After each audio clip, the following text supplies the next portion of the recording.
Why is our village going into extinction right before our own eyes? Long ago, there was a village known far and wide for a strange and painful mystery.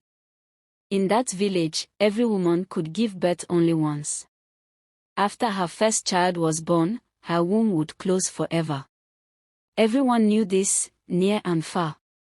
Because of it, neighboring villages refused to allow their sons to marry women from that land. They feared that their families would one day disappear. The elders of the village were deeply worried. They searched for answers everywhere. They invited herbalists and wise men from many clans. Rituals were performed. Prayers were said. Songs were sung to the spirits of the land. But nothing changed. The king himself was troubled when his wife gave birth to only one child, a daughter. He loved her dearly, but tradition said that only a man could rule as king. Without a son, the royal line would come to an end. Determined to save his people, the king sent messengers across 15 clans to invite the most powerful herbalists known to the land. The herbalists consulted the oracle and said, "Tell the king I will come on the next market day." But before that day came, the herbalist died quietly in the night. Fear spread through the village like cold wind. Seeing that nothing had changed, the women of the village gathered together. They chose one brave woman to seek answers on their behalf.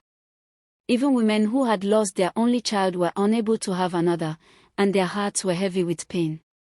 The woman traveled for 5 long days. She crossed forests and hills until she reached a feared but wise witch doctor, a man with only one eye. He did not consult any oracle. Before she spoke, he said calmly, "I know why you have come." He explained that long ago, the village had made a serious mistake. A powerful spirit had been bound by their ancestors and used for strength and victory. But every borrowed power demands payment, the witch doctor said. The debt has now matured. More rituals were performed, and at last, the truth was revealed.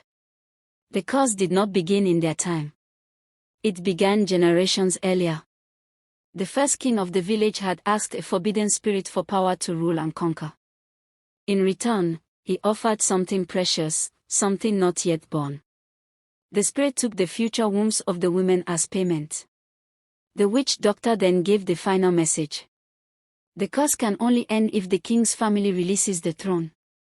The king was given a choice. He could keep his crown and allow the curse to remain forever.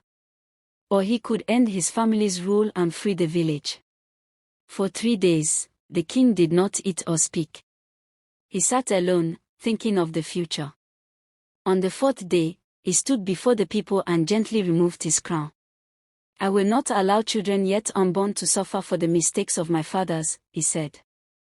That very season, something wonderful happened. Women began to conceive again. Children's laughter returned to the village.